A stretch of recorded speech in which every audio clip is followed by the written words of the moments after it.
Hello दोस्तों, कैसे हैं आप सब। चलिए तो अब यहाँ पे हम चैप्टर नंबर 6 स्टार्ट करते हैं आपका ऑडिट मैराथन के अंदर।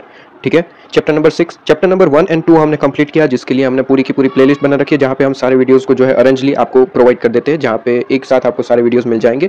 और उसकी जो लिंक है, प्लेलिस्ट की जो लिंक है, हर एक वीडियो की डिस्क्रिप्शन में रहती है। इस वीडियो की डिस्क्रिप्शन में भी अगर देखेंगे तो प्लेलिस्ट आपको मिल जाएगी। तो इसके अलावा भी कोई आप चैप्टर्स देखना चाहते हैं तो प्लेलिस्ट के अंदर देख सकते हैं। ठीक है, ये न्यू मेंबर्स के लिए होता है, क्योंकि न्यू मेंबर हो सकता है कि इसी वीडियो से ज्वाइन हुए हो, तो उनको पहले के बाद के वीडियो जो है एक साथ ढूंढने ना पड़े। हमने प्लेलिस्ट बना रखी है, प्लेलिस्ट में जाके आप सारे वीडियोस को फाइंड आउट कर सकते हैं। ठीक है, एक और रिक्वेस्ट रहेगी कि बाद में आप भूल जाए तो सबसे पहले आप वीडियो को लाइक और सब्सक्राइब जरूर कर दीजिएगा, अगर चैनल को सब्सक्राइब नहीं किया है तो। ठीक है, आपके लिए मेहनत हो रही है तो आपका सपोर्ट तो बनता है। और जहाँ तक मेरा ज्ञान है तो लाइक और सब्सक्राइब में कोई भी अमाउंट पे नहीं करना पड़ता, फ्री ऑफ होता है जहाँ तक मुझे पता है। ठीक है, तो प्लीज़ ये ज़रूर कर दीजिएगा स्टार्टिंग में, बाद में आप भूल जाए। ठीक है, चलिए अब हम स्टार्ट करते हैं ऑडिट डॉक्यूमेंटेशन, आपका चैप्टर नंबर 6। ठीक है, चैप्टर नंबर 1 जब मैंने पढ़ाया था वहाँ पे भी मैंने कहा था कि जो भी एसेज होते हैं आपके, ठीक है, वो आप यहाँ पे ऑलवेज चैप्टर के स्टार्टिंग में लिखा करें। ठीक है, ताकि जब भी आप एग्जाम टाइम पे रिवीजन करें तो आपको ऐसे की लिस्ट पूरी की पूरी एक सेपरेटली देखने को मिल जाए, उसके नाम सारे। ठीक है, चैप्टर नंबर 1 में एक ऐसे था ऐसे 200, चैप्टर नंबर 2 पढ़ा है वहाँ पे ऐसे 300 था, और यहाँ पे चैप्टर नंबर 6 ऐसे 230 आपको देखने को मिलता है, जिसका नाम है ऑडिट डॉक्यूमेंटेशन। तो यहाँ पे जरूर लिख दीजिएगा कि ऐसे 230 ऑडिट डॉक्यूमेंटेशन। ठीक है, ये नेम भी लिख दीजिए पूरे का पूरा। ठीक है, ताकि जब भी आप एग्जाम टाइम पे रिवीजन करें, ठीक है, हालांकि आप एग्जाम टाइम पे ही देख रहे हैं तो ये सब कुछ करने की जरूरत नहीं, अभी तो आप डायरेक्ट वीडियो ही देखिए। लेकिन अगर पहले से कोई ये वीडियोस देख रहा है तो उनको थोड़ा सा यहाँ पे गाइडलाइन होगा, ठीक है, उनके लिए, कि आप पहले से ही इस तरीके की कोई लिस्ट सेपरेटली बना रखें। ठीक है, तो ये बहुत ज़्यादा हेल्पफुल होती है, क्योंकि एग्जाम में आपको ऐसे का नाम नंबर लिखना होता है। ठीक है, इसकी प्रेजेंटेशन अच्छी बनाने के लिए। ठीक है, और लॉ में सेक्शन जैसे एक्सपेक्ट नहीं किए जाते आपसे, नहीं आते तो छोड़ दीजिए, ऐसा कहते हैं हम। ठीक है, क्योंकि सेक्शंस इतने इंपॉर्टेंट नहीं होते आपके पास, तो लॉ में इतने सेक्शन इंपॉर्टेंट नहीं होते, लेकिन आप ऑडिट के अंदर बात करें तो ये जो एसेज का नाम नंबर होता है वो इंपॉर्टेंट होता है, राइट। ठीक है, चलिए तो यहाँ पे आपके पास में बिना टाइम वेस्ट करिए अब स्टार्ट कर देते हैं ऑडिट डॉक्यूमेंटेशन। अच्छा, एक डाउट आया था कि सर हमें पूरा का पूरा एक शेड्यूल प्रोवाइड कर दीजिए, किस तरीके से चैप्टर प्रोवाइड करने वाले हैं। तो देखिए, शेड्यूल तो मैंने बना रखा है, लेकिन वो मेरे हिसाब से है, क्योंकि क्या होता है कि मैं आपके लेक्चर्स जो बना रहा हूँ, ठीक है, लेक्चर जो मैं आपके लिए बना रहा हूँ, वो बेसिकली होता क्या है कि मैं अपने जो रेगुलर वर्क के अंदर से कुछ टाइम निकाल के आपके लिए लेक्चर रिकॉर्डिंग में करता हूँ। तो बेसिकली मैंने तो टाइम टेबल अपना बना रखा है कि किस तरीके से कौन सा टाइम निकाल के कहाँ पे कौन से दिन मुझे रिकॉर्डिंग करनी है और आपको वीडियो प्रोवाइड करना है। लेकिन क्या होता है कि कई बार होता है कि वर्कलोड ज़्यादा हो जाता है, तो मैं आपके लिए उस दिन रिकॉर्डिंग नहीं कर पाता हूँ। ठीक है, तो क्या दिक्कत आती है कि अगर मैंने आपको ऑलरेडी शेड्यूल प्रोवाइड कर दिया और उस टाइम पे अगर वीडियो नहीं प्रोवाइड हुआ तो आपको लगता है कि सर ने पूरे का पूरा शेड्यूल हमारा बदल दिया है, ठीक है, बिगाड़ दिया है, इस तरीके से होता है। तो इसलिए मैं आपको शेड्यूल नहीं प्रोवाइड कर रहा हूँ। लेकिन हाँ, जो भी आपको वीडियो प्रोवाइड होंगे उसके अगले दिन ही आपको प्रीमियर सेटअप हो जाएगा, तो उसमें आप नोटिफिकेशन प्रेस कर सकते हैं और इसके हिसाब से नेक्स्ट डे का शेड्यूल आप अपने तरीके से बना सकते हैं। ठीक है, देखिए शेड्यूल तो बना रखा है, मेरे पास ऑलरेडी बना हुआ पड़ा है। ठीक है, लेकिन दिक्कत यह आती है कि मैं अपने पूरे वर्कलोड के अंदर से कुछ टाइम किसी दिन ना निकाल पाया, तो क्या होता है कि वो चैप्टर मुझे नेक्स्ट दिन बनाना पड़ता है। लेकिन आपके शेड्यूल में होता है कि भाई आज प्रोवाइड होने वाला है, वो नहीं हुआ, दिक्कत आ जाती है। ठीक है, इसलिए मैं शेड्यूल नहीं प्रोवाइड कर रहा हूँ। ठीक है, तो ये थोड़ा सा आप एडजस्ट कर लीजिएगा। ठीक है, लेकिन मानता हूँ कि जिस तरीके से मैंने शेड्यूल बनाया, मैं आपको पूरे का पूरा ऑडिट कवर करवाने की पूरी कोशिश करूंगा। ठीक है, क्योंकि मैंने टाइम टेबल तो जिस तरीके से बनाया उसमें पूरे का पूरा आपके 11 चैप्टर जो है मैं प्रोवाइड करने की पूरी कोशिश कर रहा हूँ। ठीक है, टाइम निकाल रहा हूँ और आपके लिए देखिए, आप देख ही रहे कि हर एक दिन पे आपको जो है, एक दिन छोड़ के एक दिन पे आपको जो है एक चैप्टर मिलने शुरू हो चुके हैं। ठीक है, चलिए तो यहाँ पे स्टार्ट करता हूँ ऑडिट डॉक्यूमेंटेशन। चलिए जल्दी से, ऑडिट डॉक्यूमेंटेशन इसका ऐसे है, ऐसे 230। ठीक है, और नाम है ऑडिट डॉक्यूमेंटेशन, छोटा सा नाम है। जबकि हम बात करें चैप्टर नंबर 1 जो ऐसे 200 था, उसका एकदम बड़ा नाम था। ठीक है, बड़ा नाम था, याद करें आप, देखो क्या था ऐसे 200 का नाम। ऐसे 200 का नाम था कि आपका overall objective of independent auditor and conduct of audit. ठीक है, conduct of audit in accordance with ऐसे। ठीक है, स्टैंडर्ड ऑन ऑडिटिंग। इसके बाद हम बात करें अगर ऐसे 300 की, जो हमने चैप्टर नंबर 2 में पढ़ा, चैप्टर नंबर 2 में भी एक ही ऐसे था, ऐसे 300 प्लानिंग से रिलेटेड था। ठीक है, कि फाइनेंशियल स्टेटमेंट से रिलेटेड। यहाँ पे हम बात करते हैं ऐसे 230 ऑडिट डॉक्यूमेंटेशन। इतना सही नाम है, इतना सही याद रखना है। ठीक है, जब भी डॉक्यूमेंटेशन की बात करें ऐसे का रेफरेंस जरूर लिख के आइएगा, ऐसे 230 ऑडिट डॉक्यूमेंटेशन, राइट। चलिए तो यहाँ पे कहा गया ऐसे 230 कहता है, ऑडिट डॉक्यूमेंटेशन कहता है कि सर ये एक ऑडिटर की रिस्पॉन्सिबिलिटी है कि एक वो ऑडिट डॉक्यूमेंटेशन प्रिपेयर करे फाइनेंशियल स्टेटमेंट के। ऑडिट वर्क जो करते हैं, ठीक है, हमें एज एन ऑडिटर क्या करना होता है सर, ऑडिट करना होता है किस चीज का, फाइनेंशियल स्टेटमेंट का। ठीक है, तो कहा गया है ऐसे 230 कहता है कि जब आप ऑडिट कर रहे हैं ना फाइनेंशियल स्टेटमेंट का, साथ साथ एक ऑडिट डॉक्यूमेंटेशन भी प्रिपेयर करिए। ठीक है, वैसे तो ये मैराथन है, ना रिवीजन है, ना फास्ट ट्रैक है, ना रेगुलर, लेकिन फिर भी थोड़ा बहुत इन्फॉर्मेशन देना चाहूंगा कि ऑडिट डॉक्यूमेंटेशन क्या होता है। तो सर कहते हैं कि ऑडिट डॉक्यूमेंटेशन एक पेपर वर्क होता है, ठीक है, जिसमें हम लिखते हैं कि हमने जो फाइनेंशियल स्टेटमेंट का ऑडिट वर्क किया है, ठीक है, फाइनेंशियल स्टेटमेंट का जो ऑडिट वर्क किया है वो कैसे किया, किसने किया, क्या मुश्किलें आई, क्या सिग्निफिकेंट मैटर्स देखने को मिले, वो सारी चीजें हम जो है एक पेपर में लिखते हैं। ठीक है, जिसे हम नाम देते हैं सर ऑडिट डॉक्यूमेंटेशन। ठीक है, तो ऐसे 230 कहता है कि आपकी एक रिस्पॉन्सिबिलिटी, आपकी मतलब ऑडिटर की रिस्पॉन्सिबिलिटी है कि वो ऑडिट डॉक्यूमेंटेशन भी साथ साथ मेंटेन करके चले। ठीक है, वो ऑडिट और फाइनेंशियल स्टेटमेंट का वर्क तो कर ही रहा है, वही चीज कैसे हो रही है, किस तरीके से हो रही है, कौन परफॉर्म कर रहा है, क्या आपके असिस्टेंट है, असिस्टेंट ने क्या परफॉर्म किया, किस तरीके से परफॉर्म किया। ठीक है, क्या कोई सिग्निफिकेंट मैटर्स आई तो क्या आपने वो मैनेजमेंट के साथ डिस्कस किया, किसने किया, किस तरीके से जॉब है, ये सारी चीजें हम ऑडिट डॉक्यूमेंटेशन में लिख लेते हैं। ठीक है, ताकि फ्यूचर में एक तरीके से एविडेंस बना रहे कि देख लीजिए हमने सारी इंफॉर्मेशन लिखी है कि हमने इस दिन इस पे जो है चर्चा की थी, इस तरीके से एविडेंस लिए थे, ये सारी चीजें। ठीक है, तो यहाँ पे डेफिनेशन सबसे पहले पढ़े तो ऑडिट डॉक्यूमेंटेशन की डेफिनेशन जो है आपको ये 3 बॉक्स दिए गए, आपको यही रीड करना है सिंपली।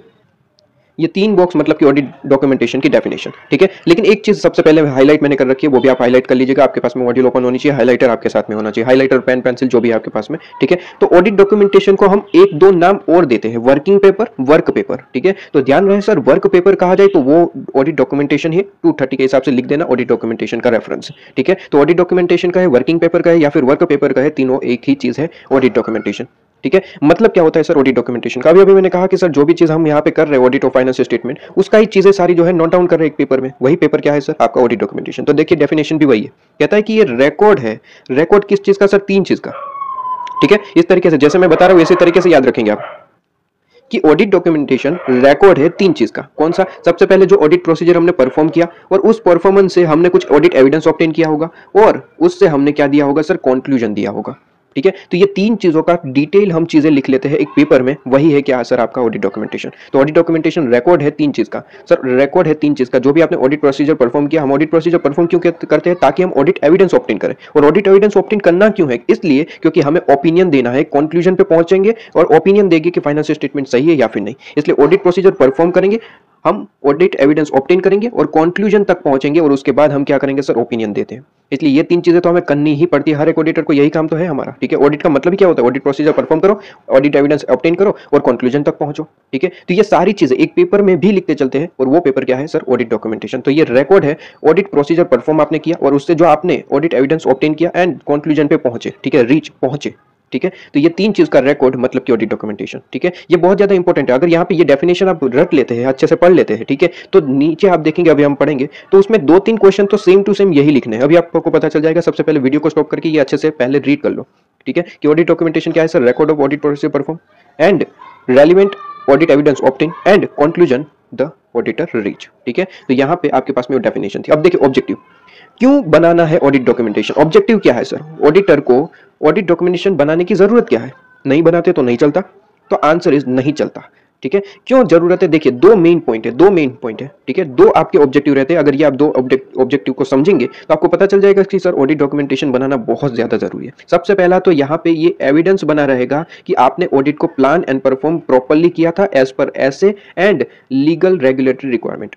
ठीक है, अगर आपने एक पेपर में ये सारी चीजें लिखी है कि किसने परफॉर्म किया ऑडिट, कैसे परफॉर्म किया, कोई सिग्निफिकेंट मैटर्स, अगर ये आपने पेपर में लिख रखा है तो आपके पास में पेपर सालों साल तक पड़े रहेंगे। अगर किसी दिन कोर्ट में आपको बुलाया गया कि सर आपने क्या परफॉर्म किया था बताइए, तो अगर आपके पास ऑडिट डॉक्यूमेंटेशन नहीं होगा तो प्रूफ क्या रहेगा? ठीक है, अगर ऑडिट डॉक्यूमेंटेशन आपने प्रिपेयर किया होगा तो तुरंत वो पेपर निकाल के आप बोलेंगे कि सर माय लॉर्ड देखिए इस दिन हमने जो है ये परफॉर्मेंस किया था, हमारे असिस्टेंट ने ही परफॉर्म किया था, सिग्निफिकेंट मैटर्स मिली थी, हमने मैनेजमेंट से डिस्कस भी किया था, ये सारी चीजें थी। ठीक है, ऑडिट एविडेंस हमने ये ऑब्टेन किया था, हमने ये कुछ मैटर्स देखने को मिली थी जिसको हमने कुछ इस तरीके से एसेस भी किया था। ठीक है, इसका रिप्लाई भी, रिस्पॉन्स भी किया था। अगर ये पेपर पूरे का पूरा वर्क आपने प्रोवाइड बना रखा है तो आप प्रोवाइड कर पाएंगे ना। ठीक है, तो ये तो बहुत ज्यादा इंपॉर्टेंट पॉइंट हो गया कि ये एविडेंस बना रहेगा आपके लिए कि आपने ऑडिट को प्लान एंड परफॉर्म किया था as per SA and legal regulatory requirement, की जो ऐसे ने हमें स्टैंडर्ड ऑन ऑडिटिंग ने जिस तरीके से बोला उसी तरीके से हमने ऑडिट को प्लान एंड परफॉर्म किया था, ये हमारा लीजिए एविडेंस। ठीक है, ऑडिट डॉक्यूमेंटेशन बता देंगे हम कोर्ट को। ठीक है, दूसरा पॉइंट, ये सफिशिएंट एंड एप्रोप्रिएट रिकॉर्ड रहेगा कि ऑडिटर्स रिपोर्ट के बेस के लिए। ठीक है, जब हम ऑडिटर्स रिपोर्ट बनाते तो उसका बेस क्या रहेगा? ऑडिटर्स रिपोर्ट का बेस क्या रहेगा? यही तो रहेगा कि एक तरीके से ये आपका रिकॉर्ड बना रहेगा जिसमें से हम झांक के देख सकते हैं कि सर हाँ ये चीजें हुई थी, ओके सब कुछ ठीक है, चलो ऑडिटर्स रिपोर्ट प्रोवाइड कर दो। ठीक है, तो 2 ऑब्जेक्टिव है सर, 2 ऑब्जेक्टिव। जब भी आपको पूछा जाए कि ऑडिट डॉक्यूमेंटेशन का ऑब्जेक्टिव बताइए, तो ऑडिट डॉक्यूमेंटेशन प्रिपेयर करने का ऑब्जेक्टिव क्या रहेगा सर? 2 ऑब्जेक्टिव। सबसे पहले तो ये एविडेंस रहेगा कि आपने जो ऑडिट को plan and perform as per SA and legal regulatory requirement के हिसाब से किया था, और सेकंड ये सफिशिएंट एप्रोप्रिएट रिकॉर्ड बने रहेगा फॉर द बेसिस ऑफ किसके लिए सर? ऑडिटर्स रिपोर्ट के लिए, ठीक है। ये आपके पास में ऑब्जेक्टिव 2 पॉइंट है, सिंपल है। देखिए इसके बाद नेचर पूछा जाता है। नेचर में वही पॉइंट लिखने हैं जो ऑब्जेक्टिव में लिख रहे हैं। देख लीजिए सेम पॉइंट कि वो बेसिस बना रहेगा, ठीक है, सफिशिएंट एंड एप्रोप्रिएट बेसिस बना रहेगा, और दूसरा एविडेंस रहेगा कि सर आपने ऑडिटर को प्लान एंड परफॉर्म किया था। तो ये आपको पढ़ना नहीं होता, ठीक है। ऑडिट डॉक्यूमेंटेशन के ऑब्जेक्टिव पूछे जाए या फिर नेचर पूछा जाए, दोनों का आंसर सेम है, 2 पॉइंट लिख के आना, काम खत्म, ठीक है, काम खत्म। इसके बाद आ जाइए पर्पस। बहुत इंपॉर्टेंट क्वेश्चन, बहुत इंपॉर्टेंट क्वेश्चन। अगर ऑडिट डॉक्यूमेंटेशन से क्वेश्चन आए हैं तो सबसे ज्यादा बार जो है इस पे ही आया है, ठीक है। और क्वेश्चन किस तरीके से आता है? कहता है कि भाई ऑडिट डॉक्यूमेंटेशन की सबसे पहले तो डेफिनेशन बताइए। तो डेफिनेशन ये 3 पॉइंट लिख के आ जाएंगे कि ऑडिट डॉक्यूमेंटेशन रिकॉर्ड है, audit procedure perform, audit evidence obtain और कंक्लूजन, ठीक है। ये 3 चीजों का रिकॉर्ड मतलब कि ऑडिट डॉक्यूमेंटेशन। तो डेफिनेशन के साथ साथ पर्पस बताइए, ऐसा पूछता है क्वेश्चन, ठीक है। तो definition of audit documentation and purpose, इस तरीके से क्वेश्चन पूछा जाता है। तो पर्पस आपके सामने है, 6 पॉइंट है, लेकिन 3 से 4 नंबर में क्वेश्चन आता है, ठीक है। तो 2-3 पॉइंट आपको लिखने होते हैं अगर डेफिनेशन के साथ पूछा है, लेकिन मैं तो एडवाइस करूंगा कि जितने भी पॉइंट है सारे लिख के आइए। हो सकता है कि एक आध बार 1-2 पॉइंट गलत हो जाए, तो बाकी के पॉइंट तो सही है, पूरे नंबर मिल जाएंगे, ठीक है। तो एग्जाम में कभी चांस नहीं लेना कि भाई मान लीजिए पर्पस सिर्फ और सिर्फ पूछ लिया गया, ठीक है, पर्पस सिर्फ और सिर्फ पूछ लिया गया मान लीजिए 3 नंबर में, तो ऐसा नहीं कि आपको 3 पॉइंट लिख के आना और छोड़ देना, ठीक है। अगर आपको 5 पॉइंट याद है तो 5 लिख के आइए।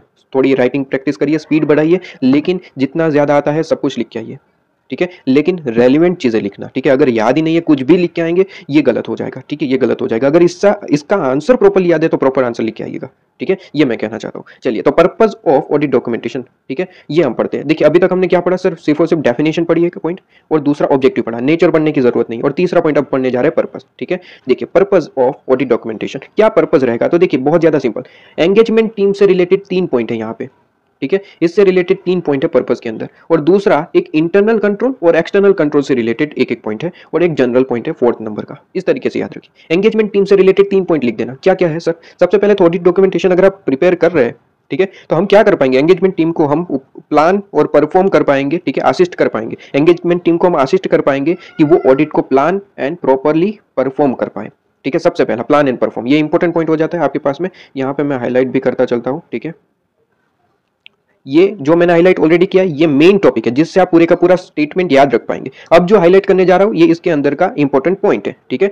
याद करने के लिए एंगेजमेंट टीम आपके दिमाग में होना चाहिए कि सर एंगेजमेंट टीम से रिलेटेड 3 पॉइंट। अब एक plan and perform of the audit, ठीक है, क्या असिस्ट कर पाएंगे हम एंगेजमेंट टीम को कि वो प्लान एंड परफॉर्म कर पाए ऑडिट को, ठीक है। दूसरा एंगेजमेंट टीम से रिलेटेड एक और पॉइंट क्या है सर? हम उनको डायरेक्ट और सुपरवाइज कर पाएंगे, बस इतना ही याद रखना है, आगे छोड़ दो, ठीक है। कि हम असिस्ट कर पाएंगे कि वो ऑडिट को डायरेक्ट, ऑडिट वर्क करते वक्त उनको हम डायरेक्ट और सुपरवाइज कर पाए।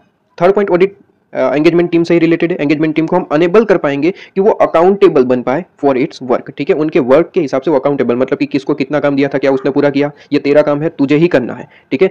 अलॉट कर दिया वर्क हमने, ठीक है। अगर बॉडी डॉक्यूमेंटेशन प्रॉपर्ली प्रिपेयर हुए तो ये पर्पस रहता है आपके पास में कि उसमें रिकॉर्ड रहता है कि किसने कितना परफॉर्म किया था, ठीक है। ये सारी चीजें, ठीक है। तो एंगेजमेंट टीम से रिलेटेड 3 पॉइंट, सबसे पहले तो प्लान एंड परफॉर्म कर पाएंगे, दूसरा हम डायरेक्ट एंड सुपरवाइज कर पाएंगे, और तीसरा अकाउंटेबल हो पाएंगे फॉर इट्स वर्क, ठीक है। 3 पॉइंट तो वैसे ही हो गए।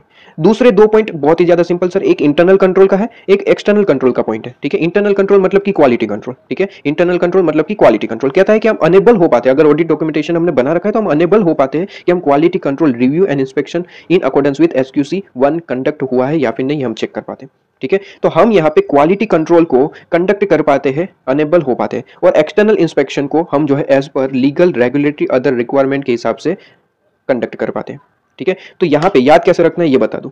इंटरनल कंट्रोल और एक्सटर्नल कंट्रोल याद होना चाहिए। इंटरनल मतलब कि क्वालिटी कंट्रोल, ठीक है। तो देखिए quality control as per SQC 1 conduct कर पाएंगे, external inspection as per legal and regulatory requirement के हिसाब से कंडक्ट कर पाएंगे, ठीक है। बस इतना याद रखिए, और यही सेंटेंस अपनी लैंग्वेज में लिख के आ जाइए, ठीक है। कि फिर से वापस से सारा बता देता हूँ, एक बार 4th पॉइंट में लिख दूं, उसके बाद वापस से बता देता हूँ। रिटेन अ रिकॉर्ड मैटर्स जो कंटिन्यूस सिग्निफिकेंस है टू द फ्यूचर, उसे भी हम रिटेन करके चल सकते हैं, ठीक है। उसे भी हम रिटेन करके चल सकते हैं, रिटेन, ओके। ये आपका सेपरेट एक पॉइंट है जिसके लिए कोई लॉजिक यूज नहीं करना, ठीक है। तो 3 पॉइंट ये हो गए, ये पैर में हो गए, ये 2 पॉइंट अपने पैर में हो गए, ये सिंगल पॉइंट हो गया, ठीक है। अब देखिए याद कर लेते हैं जल्दी सही से। एंगेजमेंट टीम से रिलेटेड 3 पॉइंट है, ठीक है। एंगेजमेंट टीम से रिलेटेड 3 पॉइंट है, सबसे पहले ये देख लेते हैं। 3 पॉइंट कौन कौन से है सर? जल्दी से बताएंगे। 3 पॉइंट कौन कौन से है जल्दी से बताएंगे। सबसे पहले तो भाई एंगेजमेंट टीम मेंबर, अगर हमने यहाँ पे ऑडिट डॉक्यूमेंटेशन प्रॉपर्ली बनाया तो हम यहाँ पे क्या कर पाएंगे सर? असिस्ट कर पाएंगे कि हम ऑडिट को प्लान एंड परफॉर्म कर पाए। दूसरा सुपरवाइज कर पाएंगे एंड डायरेक्शन दे पाएंगे, ठीक है। और तीसरा अगर एंगेजमेंट टीम को प्रॉपर्ली वर्क करना है, अकाउंटेबल हम बना पाएंगे, ठीक है। तो यहाँ पे हम कह देते हैं कि sir accountable for its work, ठीक है, इट्स वर्क। हम अकाउंटेबल बना पाएंगे कि भाई इसका इतना वर्क है, इसको इतना वर्क परफॉर्म करना है और क्या परफॉर्म किया कि नहीं, ये सारी चीजें। तो एंगेजमेंट टीम से रिलेटेड 2 पॉइंट, सॉरी 3 पॉइंट। अब 2 पॉइंट किससे, एक आपके पास में इंस्पेक्शन, एक्सटर्नल कंट्रोल लिख देता हूँ, कंट्रोल से रिलेटेड 2 पॉइंट, ठीक है, कंट्रोल से रिलेटेड 2 पॉइंट, एक एक्सटर्नल से और एक इंटरनल से। एक्सटर्नल इंटरनल कहता है कि भाई आपको क्या करना है सर, एक्सटर्नल इंस्पेक्शन हम कंडक्ट कर पाएंगे as per legal rules and regulation, बस यही रेगुलेशन, ठीक है, रूल्स एंड रेगुलेशन। इंटरनल मतलब कि क्या है सर, क्वालिटी कंट्रोल हम कंडक्ट कर पाएंगे as per SQC 1। Quality control के लिए कौन सा है सर, SQC 1 है, ठीक है, SQC 1 के हिसाब से। और एक जनरल पॉइंट है कि जिस मैटर्स का सिग्निफिकेंस फ्यूचर तक रहेगा उसे हम रिटेन कर पाएंगे। क्या कर पाएंगे सर, रिटेन कर रखेंगे, क्योंकि ऑडिट डॉक्यूमेंटेशन प्रिपेयर किया मतलब कि वो पेपर्स में हमने लिख रखा है, वो पेपर्स हमारे पास ही रहना है। क्योंकि अगर आपने, वैसे तो ये आप पढ़ चुके हैं तो आपको पता ही कि सर ऑडिट डॉक्यूमेंटेशन किसकी प्रॉपर्टी है सर, ऑडिटर की। ऑडिटर हमेशा अपने पास रखता है, ठीक है, उसे किसी को देने की जरूरत नहीं है। लेकिन एक्सेप्ट लॉ एंड रेगुलेशन अगर कहता है, अगर कोर्ट में बुलाया, ठीक है, और उनको पूछा गया कि लाइए हमें दिखाइए ऑडिट डॉक्यूमेंटेशन, तो आपको कंपलसरी दिखाना पड़ेगा। वहां पे आप ये नहीं कहेंगे कि मेरी प्रॉपर्टी मैं नहीं दिखाऊंगा, ठीक है। यहाँ पे क्लियरली लिख रखा है कि वैसे तो प्रॉपर्टी किसकी है सर, ऑडिटर की है, वो अपने पास ही रखेगा ये ऑडिट डॉक्यूमेंटेशन को, ठीक है। लेकिन ऑडिट डॉक्यूमेंटेशन अगर लॉ ने मांगा आपके पास से तो वो आपको देना पड़ेगा, और कोई मांगता है तो नहीं देने का, ठीक है, ये आपकी प्रॉपर्टी। लेकिन लॉ एंड रेगुलेशन ने डिमांड किया तो आपको देना पड़ेगा। तो इतना चीज क्लियर है, पर्पस बहुत अच्छे तरीके से क्लियर होगा, ठीक है, पर्पस बहुत अच्छे तरीके से आपके पास में क्लियर रहेगा। अच्छा, अब नेक्स्ट पॉइंट पे आइए, form, content and extent of audit documentation. Form, content and extent of audit documentation, इसके अंदर 2 क्वेश्चन बनते हैं। सबसे पहले तो आपको पूछा जाएगा क्वेश्चन, इस तरीके से पूछा जाएगा कि form, content and extent of the audit documentation discuss करिए। तो उसके अंदर आपको ये आंसर लिखना है, ये 1, 2, 3 और 4 पॉइंट है, वो मैं अभी एक्सप्लेन करूंगा। दूसरा क्वेश्चन इस तरीके से पूछा जाता है कि सर फैक्टर बता दीजिए, फॉर्म, कंटेंट एंड एक्सटेंट के फैक्टर्स बता दीजिए, ठीक है। तो क्वेश्चन ध्यान से पढ़ना, क्या फैक्टर पूछा है या फिर सिर्फ डिस्कशन पूछा है। अगर डिस्कशन पूछा है तो ये आपको लिखना है, ये 4 पॉइंट। अगर फैक्टर्स पूछे हैं तो ये लिखना है। मैं बता दूं, पास्ट हिस्ट्री के हिसाब से सबसे ज्यादा फैक्टर्स पूछे गए, ठीक है। ये जो आपके पास में ये डिस्कशन है, सिर्फ एक बार आरटीपी में आया था, I think RTP November 23, RTP November 23 के अंदर ये आया था। उसके बाद तो कहीं पे भी देखने को नहीं मिला इसका क्वेश्चन, ना पहले ना बाद में, ठीक है। लेकिन ये फैक्टर्स जो है वो फैक्टर 2-3 बार आ चुके हैं आई थिंक, ठीक है। अगर मैं याद करूं तो आरटीपी नवंबर 18 में आया था, एमटीपी अप्रैल 19 में भी आया था, ठीक है। तो एमटीपी अप्रैल 19 और आरटीपी नवंबर 18 में आया था, ये 2 बार आ चुका है, ठीक है। और उसके अलावा भी कहीं आ चुका हो तो हमें पता नहीं है, लेकिन ये 2 पता है कि वो कई बार आ चुका है, ठीक है, फैक्टर्स। तो दोनों पे ध्यान देंगे और दोनों इजी है। अभी मैं आपको समरी प्रोवाइड कर दूंगा तो आप खुद कहेंगे कि भाई इसमें कौन सी बड़ी बात थी दोनों याद रखने में, ठीक है। जैसे कि हमने पर्पस याद रखा वैसे ये भी याद हो जाएगा, कोई दिक्कत नहीं आने वाली। चलिए सबसे पहले डिस्कशन वाला पॉइंट कर लेते हैं, ठीक है। अगर क्वेश्चन पूछा जाए कि form, content and extent of audit documentation discuss करिए, तो 4 पॉइंट लिखने, ठीक है। सबसे पहला कहते हैं कि आपको क्या करना है एज एन ऑडिटर, आप क्या करेंगे, ऑडिट डॉक्यूमेंटेशन को इस तरीके से प्रिपेयर करेंगे, ऑडिट डॉक्यूमेंटेशन को इस तरीके से प्रिपेयर करेंगे कि अगर कोई न्यू आपके पास में एक्सपीरियंस ऑडिटर, अगर कोई एक्सपीरियंस ऑडिटर, न्यू वर्ड क्यों यूज कर रहा हूं, न्यू वर्ड इसलिए यूज कर रहा हूं कि अगर कोई ऐसा एक्सपीरियंस ऑडिटर है जो नया नया आया है, ठीक है, जिसे कोई प्रीवियस कनेक्शन नहीं था हमारे ऑडिट के साथ, ठीक है। हमारे ये जो ऑडिट है, हम जो जिसका ऑडिट किया, जिसका हमने ऑडिट डॉक्यूमेंटेशन प्रिपेयर किया है, उस ऑडिट से पहले कभी लेना देना नहीं था, न्यू ऑडिटर आया है, ठीक है, जो कि एक्सपीरियंस से पहले दूसरी जगह काम कर चुका है, एक्सपीरियंस ऑडिटर है, उसे भी समझ आना चाहिए इस तरीके से ऑडिट डॉक्यूमेंटेशन प्रिपेयर करना है, ठीक है। अब समझ क्या आना चाहिए, समझ 3 चीजें आनी चाहिए। सबसे पहले तो आपने जो ऑडिट परफॉर्मेंस किया, ऑडिट प्रोसीजर जो परफॉर्म किया, उसका नेचर, टाइमिंग, एक्सटेंट आपको समझ में आना चाहिए, ठीक है। आपको मतलब कि जो वो न्यू एक्सपीरियंस ऑडिटर आया उसे समझ आ जाना चाहिए, ठीक है। जैसे ही आपका ऑडिट डॉक्यूमेंटेशन वो देखे तो उससे सबसे पहले ऑडिट प्रोसीजर जो आपने परफॉर्म किए, ठीक है, जिसके आपने रिकॉर्ड किए होंगे ऑडिट डॉक्यूमेंटेशन में, रिकॉर्ड किया होगा ना कि हमने ये प्रोसीजर परफॉर्म किया और इसका रिजल्ट ये आया, ठीक है, ये सारी चीजें। तो हमने जो ऑडिट प्रोसीजर परफॉर्म किया उसका एंटी समझ में आना चाहिए। दूसरा, ऑडिट एविडेंस जो आपने ऑब्टेन किया वो आपको समझ में आना चाहिए, ठीक है। एंड थर्ड पॉइंट, कंक्लूजन तक पहुंचे तो वो कंक्लूजन भी आपको समझ में आना चाहिए। आपको मतलब कि किसको सर, वो जो न्यू एक्सपीरियंस ऑडिटर आया उसे, ठीक है। तो मैं कह रहा था कि सर अगर आप डेफिनेशन अच्छे से पढ़ लेते हैं तो देखिए यहाँ पे मैंने हाईलाइट कर रखा है कि डेफिनेशन ही है, ठीक है। ऑडिट डॉक्यूमेंटेशन का डेफिनेशन क्या था सर, वो रिकॉर्ड था, audit procedure perform, evidence obtain and conclusion, ठीक है। तो देख लीजिए, अगर पूछा जाए कि भाई डिस्कस करो तो 1 पॉइंट तो वैसे ही बन गया, डेफिनेशन से ही बन गया, ठीक है। लेकिन बस ध्यान रहे सर, ये एंटी लिखना भूलना नहीं, एंटी ऑफ द नेचर आपके पास में जो ऑडिट प्रोसीजर परफॉर्म किया, ठीक है। दूसरा आपके पास में इसमें तो इतना ही लिखना है और इसमें भी इतना ही लिखना है, ज्यादा कुछ लिखने की जरूरत नहीं है, ठीक है। चलिए, तो ये क्लियर है, बस यहाँ पे एंटी लिखना भूलना नहीं, ये आप मार्क कर लीजिए। बाकी सब में जो हाईलाइटेड है उतना याद रखिए, उससे ज्यादा याद रखने की कोई जरूरत नहीं है, करेक्ट। चलिए, तो यहाँ पे फिर से एक बार लिख लेते हैं, ठीक है, फिर से एक बार सर यहाँ पे आप जो है एक डाउट जनरली आता है, ये तो हालांकि मैराथन है तो डाउट आना ही नहीं चाहिए क्योंकि आपके क्लियर हो जाने चाहिए आपके लेक्चर जहाँ कहीं से भी आपने लिए। एक डाउट यहाँ पे ये आता है कि सर अभी अभी आप कह रहे थे कि ऑडिट डॉक्यूमेंटेशन किसकी प्रॉपर्टी है? सर ऑडिटर की। और अभी अभी आपने कहा कि सर ऑडिट डॉक्यूमेंटेशन को किसी को भी दिखाने की जरूरत नहीं है, ऑडिटर की खुद की प्रॉपर्टी है, वो किसी को भी नहीं दिखाएगा, किसी को भी नहीं, ठीक है। फिर एक सिर्फ एक्सेप्शन रहा कि अगर लॉ कहता है तो दिखाएंगे, उसके अलावा किसी को भी नहीं दिखाएंगे, किसी को भी नहीं, क्योंकि हमारी प्रॉपर्टी। तो सर यहाँ पे ऐसा क्यों लिखा है कि सर ऑडिटर जो है ऑडिट डॉक्यूमेंटेशन इस तरीके से प्रिपेयर करिए कि जो दूसरा न्यू अगर एक्सपीरियंस ऑडिटर भी उसे देखे तो उसे भी ये तीन पॉइंट समझ आ जाने चाहिए? ऐसा क्यों लिखा है? क्या हमें फ्यूचर में किसी ऑडिटर को दिखाना है? अगर नहीं तो फिर ऐसा प्रिपरेशन हमें करना ही क्यों है कि दूसरे ऑडिटर को समझ आना चाहिए? ठीक है, ये क्वेश्चन आता है दिमाग में, ठीक है। लेकिन हो सकता है कि आपके दिमाग में ना आया, हो सकता है कि आपके लेक्चर्स में किसी ने पढ़ाया ना हो। मैं आपको बता देता हूँ, ऊपर ऊपर से बताऊंगा, डिटेल अभी टाइम नहीं है, ठीक है, डिटेल टाइम नहीं है, तो मैं ऊपर ऊपर से बता देता हूँ, समझ आया तो ठीक है, वरना छोड़ दीजिए। तो इसका होता क्या है, यहाँ पे हम फॉर्म चला रहे हैं, ठीक है, हम ऑडिट फॉर्म चला रहे हैं, ठीक है। इसके अंदर 3 पार्टनर मान लीजिए। अब हो सकता है कई बार होता है कि न्यू पार्टनर ऐड होता है हमारे फॉर्म में, ठीक है, हमने एक और पार्टनर को ज्वाइन कर लिया, तो वो क्या आ गया सर, एक और पार्टनर हमारे पास में, पहले 3 थे अब 4 हो गए, तो ये जो पार्टनर है वो तो हमारी ही टीम का मेंबर है, ठीक है। मतलब कि हम जो ऑडिट कर रहे हैं अब से थोड़ा काम वो भी करेगा, तो उस पार्टनर की बात करी गई, उस ऑडिटर की बात करी गई है, ठीक है। हम बेसिकली दूसरे ऑडिटर को हमारा ऑडिट डॉक्यूमेंटेशन दिखाना ही नहीं अपने को, ठीक है, क्योंकि वो अपनी प्रॉपर्टी अपने को क्यों दिखाने का, लेकिन ये तो हमारा ही पर्सन है, ठीक है, हमारा ही पार्टनर है, थोड़ा सा काम वो भी करेगा, तो उसे समझाना पड़ेगा ना कि हमने इस तरीके से हम ऑडिट प्रोसीजर परफॉर्म करते हैं, इस तरीके से ऑडिट एविडेंस ऑब्टेन करते हैं और इस तरीके से हम कंक्लूजन तक पहुंचे, ये सारी चीजें उसे समझाना तो पड़ेगा, ठीक है। समझाना पड़ेगा या फिर नहीं? बिल्कुल समझाना पड़ेगा। तो समझाने के लिए क्या हमारे पास वक्त है? Answer is no. तो क्या करेंगे, ऑडिट डॉक्यूमेंटेशन उसे पकड़ा देंगे, ठीक है, ये ले भाई पकड़, ठीक है, तू तो क्या है सर, तू तो एक्सपीरियंस ऑडिटर है, इसे पढ़ के समझ ले, ठीक है, कि इस तरीके से हम ऑडिट प्रोसीजर परफॉर्म करते हैं, यह हमारा नेचर टाइमिंग एक्सटेंट होता है, इस तरीके से हम ऑडिट एविडेंस को ऑब्टेन करते हैं और कंक्लूजन तक पहुंचते हैं, ठीक है। ये एक बार पढ़ ले, फिर हम दूसरा जो हमारा इसी फॉर्म का नेक्स्ट ऑडिट आएगा उसमें हम थोड़ा सा काम तुझे भी देंगे, तुझे भी करना है, ठीक है। तो ये अच्छे से समझ लेना। इसलिए कहा जाता है कि सर ऑडिटर जो है, अभी जो ऑडिटर परफॉर्म कर रहा है ऑडिट, वो ऑडिट डॉक्यूमेंटेशन साथ साथ प्रिपेयर करे, लेकिन उस तरीके से प्रिपेयर करना कि अगर एक्सपीरियंस ऑडिटर आया, ठीक है, तो उसे ये समझ आना चाहिए कि आपने ऑडिट प्रोसीजर जो परफॉर्म किया, एविडेंस ऑब्टेन किया और कंक्लूजन किस तरीके से ऑब्टेन करती है, ये 3 चीजें समझ आनी चाहिए, जिसका कोई रिलेशन नहीं है, प्रीवियसली वो ऑडिट था ही नहीं, वो तो नया नया हमारे फॉर्म में आया है, ठीक है, लेकिन उसे समझ आ जाना चाहिए इस तरीके से ऑडिट डॉक्यूमेंटेशन प्रिपेयर करना, ठीक है। अच्छा, ये सबसे पहला पॉइंट खत्म हुआ। इसके बाद सेकंड पॉइंट कहता है कि जो आप ये यहाँ पे बात कर रहे थे ना, nature timing and extent of audit procedure perform, इसके अंदर क्या चीजें लिखेंगे, ठीक है। ऑडिट प्रोसीजर परफॉर्म मतलब कि क्या सर, क्या, तो वो सेकंड पॉइंट बन गया।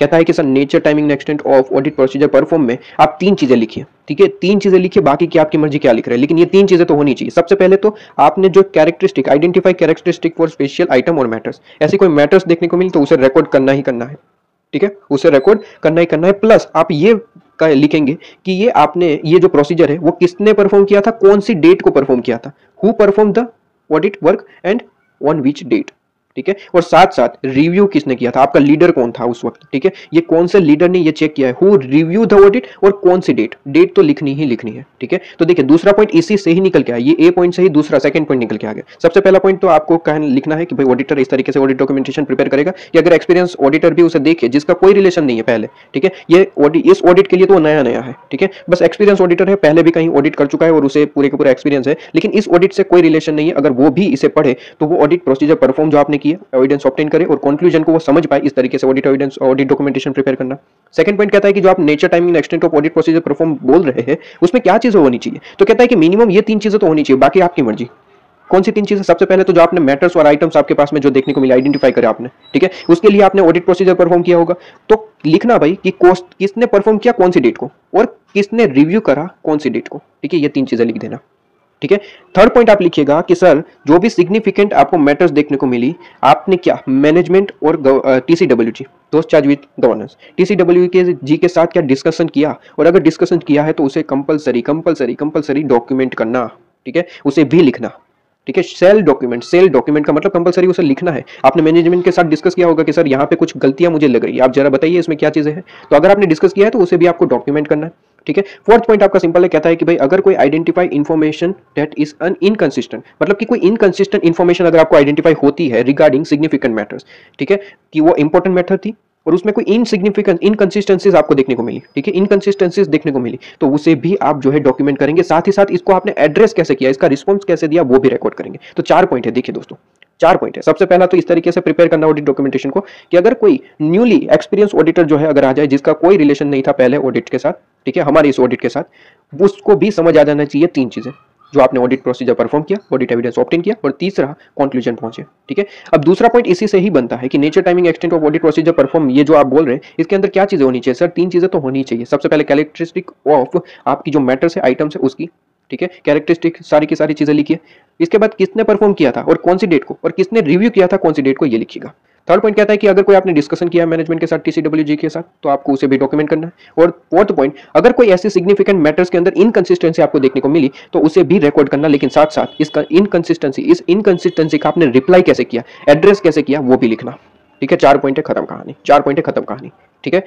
चलिए अब यहाँ पे बात करते हैं सर फैक्टर्स की, ठीक है। क्वेश्चन पूछा जाता है कि सर फॉर्म, कंटेंट और एक्सटेंट ऑफ ऑडिट डॉक्यूमेंटेशन के डिपेंडेंट फैक्टर्स बताइए, फैक्टर्स बताइए। तो फैक्टर्स के अंदर आपको ये पॉइंट है, ये मार्क लिख लेना, ये जो मैंने लिखा है ये आपको पॉइंट लिख लेना, ठीक है। ये पॉइंट के हिसाब से हम याद रखेंगे, इसके लिए न्यूमोनिक नहीं बनाना। देखिए न्यूमोनिक बहुत सारे बन सकते हैं, यहाँ पे भी मैं बनाना चाहूँ बन सकते हैं, लेकिन हम कोशिश करेंगे कि जो चीज ऐसे ही याद हो जाती है वो ऐसे ही करेंगे, क्योंकि इतने सारे की पॉइंट्स अगर आप बनाएंगे तो एग्जाम में मिक्स हो जाएगा, मैं गारंटी देता हूँ। इतने सारे की पॉइंट आप याद नहीं रख पाएंगे, ठीक है। इसलिए मैं यहाँ पे कोशिश ये करता हूँ, आप देखे भी होंगे कि चैप्टर नंबर 2 में मैंने बहुत कम आपको की पॉइंट दिए, ठीक है, शायद 1-2 ही दिया है, ठीक है। तो ये आपकी पूरी की पूरी मैं अरेंजमेंट करके ही दे रहा हूँ। आपको क्या करना है, बस आपको ये वीडियो देखना है और साथ साथ इसी तरीके से ही प्रैक्टिस करनी है, कोई ज्यादा दिमाग नहीं लगाना, ठीक है। कोई स्टूडेंट आके, आपका कोई फ्रेंड आके बोलेगा कि भाई इसका न्यूमोनिक है मेरे पास, ये याद रख ले, तो बोल देना कि भाई नहीं चाहिए, ठीक है। हमको हमारे सर ने इस तरीके से याद करवाए और इसी तरीके से करेंगे हम, ठीक है, क्योंकि हमारे सर ने पूरे का पूरा इसमें दिमाग लगा लिया है, हमें कोई दिमाग लगाने की जरूरत नहीं है, हमें जिस तरीके से याद करवाया हम उसी तरीके से करेंगे, ठीक है। ये इंपॉर्टेंट पॉइंट होता है, स्टूडेंट यही देखते हैं भाई। ये आजकल देखा गया है कि दूसरे स्टूडेंट कहीं से और से पढ़े होते हैं तो वो आते हैं और बताते हैं कि भाई इसको ऐसे मत, ऐसे याद रख, ठीक है, ऐसे मत याद रख, ऐसे याद रख, वगैरह वगैरह, ठीक है। तो ये देखा गया है, तो जनरली उन सबको मैं हमारे स्टूडेंट को एडवाइस सबसे पहले ही कर देता हूँ कि भाई इन सब चीज़ों से दूर रहिए, ठीक है। ऑलरेडी हम ये सारी चीज़ें हमें पता ही है, देखिए दूसरे कहीं से कहाँ पे किस तरीके से पढ़ रहे हैं, ये सारी चीज़ें हमें पता ही होती है, ठीक है। इसमें ज़्यादा दिमाग लगाने की जरूरत नहीं, क्योंकि हम ऑलरेडी इसमें दिमाग लगा चुके हैं, ठीक है। आपको जैसे पढ़ रहे हैं उसी तरीके से पढ़िए, ठीक है, उसी तरीके से एग्जाम को क्लियर करिए, ठीक है, तभी एग्जाम क्लियर होगी।